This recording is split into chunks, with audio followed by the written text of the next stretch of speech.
teman-teman, kembali lagi di channel saya di Google-nya YouTube. Pada hari ini saya akan membahas tentang apa sih? Sebelum aku ngomong ke kalian tahu nggak ini negara apa? Betul, itu adalah negara Timor Leste. Timor Leste itu adalah pernah sempat menjadi bagian Indonesia. Nah, terus mengapa dia pecah? Terus kenapa dia bisa memecahkan diri?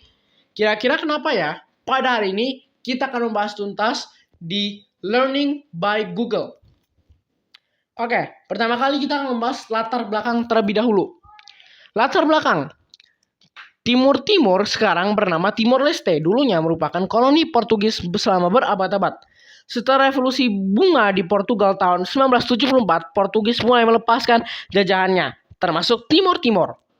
Muncul beberapa faksi politik di Timor Timur, seperti Fretilin yang ingin kemerdekaan, dan UDT yang awalnya ingin otonomi dalam federasi dengan Portugal. Pada tanggal 28 November, Fretilin memproklamasikan kemerdekaan Timur secara sepihak, teman-teman. Bayangkan teman-teman, kita masih dalam satu daerah, tapi daerah kita sudah melakukan kemerdekaan secara sepihak. Itu kan tidak adil, teman-teman. Lalu kita lanjut ke integrasi ke Indonesia. Pada 7 Desember 1975, Indonesia melancarkan operasi militer yang dikenal dengan Operasi Seroja, dan kemudian secara resmi mengintegrasikan Timor Timur sebagai provinsi ke-27 pada tahun 1976. Jadi teman-teman, kalau dalam yang kita pikirkan ini bukan menjajah ya teman-teman ya. Jadi mereka tuh melakukan gencatan militer. Integrasi ini tidak diakui secara luas oleh komunitas internasional termasuk PBB. Kita lanjut ya lagi ya teman-teman ya. Pecahnya Timur Timur tahun 1999. Setelah jatuhnya rezim Orde Baru. Oke, siapa yang di sini belum tahu tentang Orde Baru? Nah, aku akan menjelaskan kepada kalian apa itu Orde Baru. Kalau video ini memiliki banyak like dan subscribe yang banyak, aku akan membahas apa itu Orde Baru. Oke, teman-teman? Oke, deal? Setuju? Oke. Kalian harus banyak-banyak like, teman-teman, supaya aku bisa membahas tentang Orde Baru ini. Orde Baru Soeharto tahun 1998, Presiden B.J. Habibie memberikan operasi referendum kepada rakyat Timor Timur. Pada 30 Agustus 1999 melalui referendum yang diselenggarakan oleh PBB, mayoritas rakyat Timor Timur memilih merdeka dari Indonesia. Sayang sekali ya teman-teman ya, kita bisa melihat mungkin beberapa kondisi Timor Leste sekarang sudah sangat buruk teman-teman. Aku akan kasih lihat beberapa fotonya. Ini adalah keadaan Timor Timur sekarang. Seandainya Timor Timur tidak melakukan federasi kemerdekaannya, mungkin Timor Timur sudah merasakan kebahagiaan sekarang teman-teman. Setelah hasil referendum diumumkan, terjadilah kekerasan dan kekacauan yang dilakukan oleh milisi pro-integrasi. PBB mengirim pasukan penjaga perdamaian introvert, dan pada tahun 20 Mei 2002 Timor Leste resmi merdeka sebagai negara berdaulat, teman-teman. Oke, sebenarnya penyebab utamanya dia memecahkan diri apa sih? Sebenarnya apa sih? Penyebab utama dia tuh mengasingkan diri dari negara Indonesia apa sih gitu? Penyebabnya apa sih? Kira-kira apa ya? Penyebab utama pecahnya, penolakan rakyat terhadap integrasi dengan Indonesia, pelanggaran HAM selama masa pendudukan Indonesia, tekanan internasional terhadap Indonesia, perubahan politik pasca jatuhnya Orde Baru. Oke, teman-teman, aku akan menjelaskan dikit. Orde Baru itu adalah lengsernya kekuasaan Soekarno dan digantikan oleh Pak Harto yang diberikan surat repelita pada saat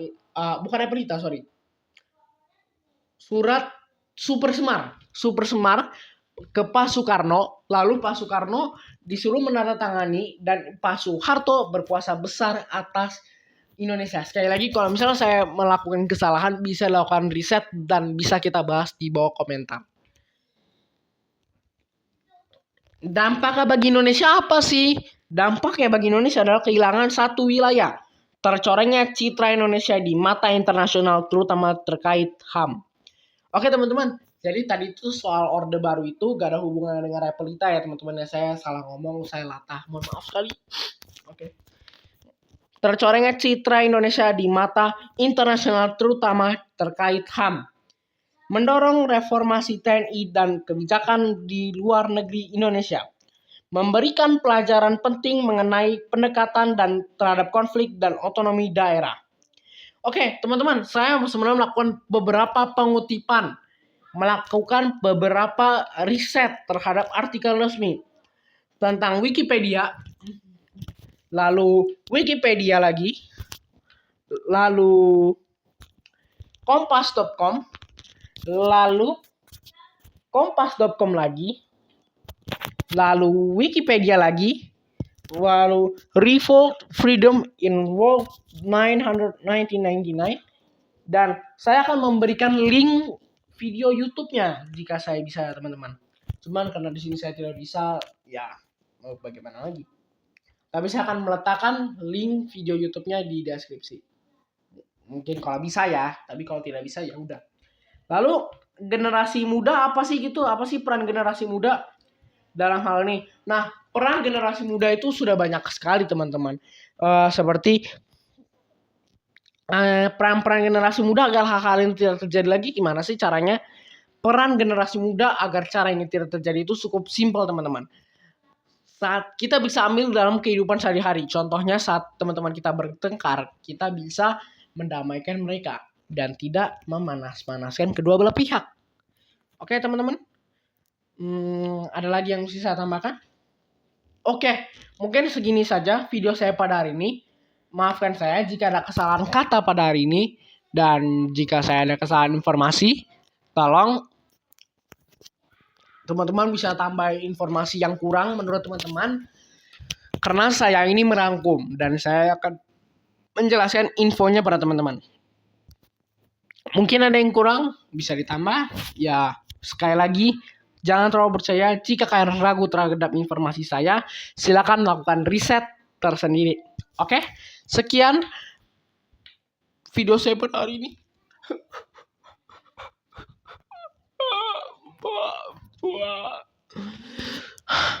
Tak terasa waktu ini sudah berlalu. Oke deh, jangan terlalu lebay. Oke, sampai jumpa teman-teman di video saya selanjutnya. Dadah. Kok nggak bisa dimatiin? Nungguin ya.